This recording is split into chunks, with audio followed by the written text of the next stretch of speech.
ಎಲ್ಲರಿಗೂ ನಮಸ್ಕಾರ. ಹಾಗಲಕಾಯಿ ಫ್ರೈನ ಒಮ್ಮೆ ಈ ಥರ ಮಾಡಿ ನೋಡಿ. ಸ್ವಲ್ಪನೂ ಕಹಿ ಇರಲ್ಲ, ಮಕ್ಕಳಿಗೂ ತುಂಬ ಇಷ್ಟ ಆಗುತ್ತೆ. ಚಪಾತಿ ರೊಟ್ಟಿಗಂತೂ ಸೂಪರ್ ಕಾಂಬಿನೇಷನ್. ಒಂದ್ಸಲ ಟ್ರೈ ಮಾಡಿ. ಸ್ಟವ್ ಮೇಲೆ ಸ್ಟೀಲ್ ಬಾಣಲಿ ಅಥವಾ ಮಣ್ಣಿನ ಮಡಿಕೆ ಇಟ್ಕೊಂಡು ಗಾಣದ ಎಣ್ಣೆ ಹಾಕೊಳ್ಳಿ. ನಂತರ ಸಾಸಿವೆ, ಜೀರಿಗೆ, ಕಡಲೆಬೇಳೆ, ಉದ್ದಿನಬೇಳೆ, ಕರಿಬೇವು ಹಾಕೊಳ್ಳಿ. ನಂತರ ಹಾಗಲಕಾಯಿನ ಚೆನ್ನಾಗಿ ತೊಳೆದು ಮೇಲೆ ಸಿಪ್ಪೆಲ್ಲನೂ ಎರಿಯಕ್ಕೆ ಹೋಗ್ಬೇಡಿ, ಹಾಗೆಯೇ ಸಣ್ಣಕ್ಕೆ ಕಟ್ ಮಾಡ್ಕೊಳ್ಳಿ. ನಾನು ತೋರಿಸಿರೋಷ್ಟು ಸೈಜ್ ಆದರೆ ಸರಿ ಹೋಗುತ್ತೆ. ನಾನು ಅರ್ಧ kg ಹಾಗಲಕಾಯಿನ ತೊಗೊಂಡಿದ್ದೀನಿ. ರುಚಿಗೆ ತಕ್ಕಷ್ಟು ಉಪ್ಪನ್ನು ಹಾಕ್ಬಿಟ್ಟು ಚೆನ್ನಾಗಿ ಫ್ರೈ ಮಾಡಿ. ಮೀಡಿಯಂ ಫ್ಲೇಮು ಅಥವಾ ಲೋ ಫ್ಲೇಮಲ್ಲೇ ಮಾಡ್ಕೋಬೇಕು.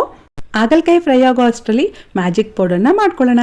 ಒಂದು ಪ್ಯಾನಲ್ಲಿ 2 ಟೇಬಲ್ ಸ್ಪೂನಷ್ಟು ಶೇಂಗಾ, ಒಣಕೊಬ್ಬರಿ, ಎಳ್ಳು ಹಾಕ್ಕೊಂಡು ಚೆನ್ನಾಗಿ ಫ್ರೈ ಮಾಡ್ಕೊಳ್ಳಿ. ನಂತರ 1 ಟೀ ಸ್ಪೂನಷ್ಟು ಸೋಂಪು ಕಾಳನ್ನು ಹಾಕ್ಬಿಟ್ಟು ಫ್ರೈ ಮಾಡ್ಕೊಳ್ಳಿ.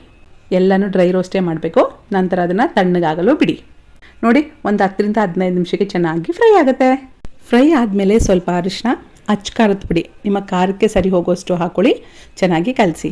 ಕೊನೆಯದಾಗಿ ನಮ್ಮ ಮ್ಯಾಜಿಕ್ ಪೌಡರ್ ನಾವು ರೋಸ್ಟ್ ಮಾಡಿ ಇಟ್ಕೊಂಡಿದ್ದೀವಲ್ವ, ಅದನ್ನೆಲ್ಲನೂ ಪೌಡರ್ ಮಾಡ್ಕೊಳ್ಳಿ. ಆ ಪೌಡರ್ನ ಫುಲ್ ಹಾಕ್ಕೋಬೇಕು. ನಾನು ಅರ್ಧ kgಗೆ ತೋರಿಸಿದ್ದೀನಿ. ಅರ್ಧ kgಗೆ ಎಷ್ಟು ಪೌಡರ್ ಇಡಿಸುತ್ತೆ. ಚೆನ್ನಾಗಿ ಕಲಸಿ. ಒಂದು 5 ನಿಮಿಷ ಲೋ ಫ್ಲೇಮಲ್ಲೇ ಫ್ರೈ ಮಾಡ್ಕೊಳ್ಳಿ. ಉಪ್ಪೇನಾರ ಕಡಿಮೆ ಹಾಕಿದರೆ ಮತ್ತೆ ಸ್ವಲ್ಪ ನೋಡಿ ಹಾಕ್ಕೊಳ್ಳಿ. ಚೆನ್ನಾಗಿ ಕಲಿಸ್ಕೊಳ್ಳಿ. ಅಷ್ಟೇ, ತುಂಬ ರುಚಿಕರವಾದ, ಆರೋಗ್ಯಕರವಾದ, ಕಹಿ ಇಲ್ದಲೇ ಇರುವಂತಹ ಹಾಗಲಕಾಯಿ ಫ್ರೈ ರೆಡಿ ಆಗುತ್ತೆ.